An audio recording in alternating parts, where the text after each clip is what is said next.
Hello everyone, this is SMK here again, and I'm going to be talking about what did E3 give us so far for Dragon Ball Xenoverse 2. And to start with, we got a 2-minute gameplay video that showed off tidbits and pieces of what's new with the gameplay. For starters, we immediately saw that there was Dragon Dashing slash Super Dashing that is returning from Tenkaichi 3 slash Raging Blast, though we have no idea how much stamina it may take. Its usefulness in combat will hinge on how much stamina it takes to perform, because if it takes like, 3 bars of stamina flat, then that's going to depend on what character you're playing, on how useful that'll be and the situation you can use it in. So someone could still play Keep Away if you have low stamina. But some other things to note from the gameplay video is that we saw that when you're knocked down, there is less invincibility frames, or the possibility that there's none at all until you go into your standing up animation, which is in line with other fighting games like Smash Brothers. When you're on the ground, you can still get hit, but when you start going up into your standing, when you start standing up, you have invincibility frames. Same with Street Fighter, same with Tekken. I think with Tekken, I might be wrong with Tekken, but for the most part, fighting games in general make it so that you are not invincible until you start getting up. And this is a good thing because it lets you. You can further punish people who are completely out of stamina when when they lose their Super Saiyan transformation, for example. So you can continue combos on the ground or off the ground, and while they're while they have no stamina is what the main thing was, and that's really important for punishing Super Saiyans. Or transformations in general if they add more besides Super Saiyans.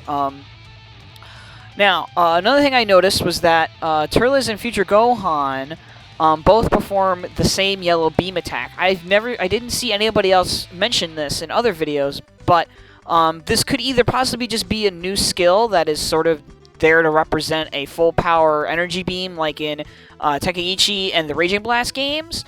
That any character can sort of have, just to fill a slot in their moveset. In their skill list, or it could be part of a new combo string. But I kind of doubt this. Even though yes, Tenkaichi, and I think Raging Blast also did this, had a combo string where you would immediately do your super attack right after.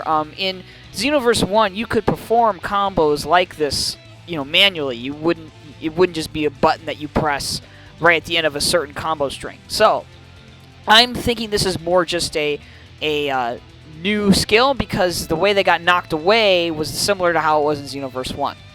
Another thing to note from this gameplay video that I would love to have in the background, but I'm just not going to, because I don't want to. It's just Ki Blast curve and home more than they did in Xenoverse 1, from what I noticed. This could be a good thing or a bad thing, because it could be a bad thing because if dashing doesn't deflect the Ki Blast as you're going towards your opponent, then you are going to get hit more often by Ki Blasts while you're moving, which is not a good thing. That helps keep away more than it does hurt it. So I'm hoping that dashing does deflect Ki Blasts automatically, because it only makes sense, right? It only makes sense. Or just regular Ki Blasts. But other than that, the curving and the homing part of it looks kind of cool. It doesn't look as weird and static as it did in Xenoverse 1. Another thing that we immediately saw was that the gut punch returns as seen in Infinite World and Burst Limit, or in Tenkaichi and Raging Blast series. However, we don't know if this is a dedicated button you use to perform the gut punch, like in Infinite World and Burst Limit, or if it's more like Tenkaichi and Raging Blast, where you have to perform a certain string and then press the heavy attack button to initiate the gut punch. The good thing about this gut punch is that it puts them in a state where they can't teleport out of it, which is great, because if someone has no stamina, then you can use the gut punch to extend your combo and keep it going, so that they stay locked in it. You can do a ton of damage with it. They'll be eventually forced to then use their evasive move, which will then put them in even more precarious position if they get caught again. Right after. Another thing that I immediately noticed at the end of the gameplay video was that there's still super armor present in the game. As we saw with Future Gohan at the end, he did his Super Kamehameha, and Turles shot like some kind of super attack at him that was like multiple Ki Blasts, and the Ki Blasts just go right through him, and he doesn't flinch at all, and he's probably taking, you know, chip damage, and stamina bar is probably decreasing. This kind of concerns me because it might be an indication that super armor might still be used to make artificial difficulty for the quests and story mode, but no evidence of that yet. We will see. Hopefully, you know, they will take what they learned in Xenoverse 1, and all ultimates will be breakable. All ultimates that have armor will be breakable.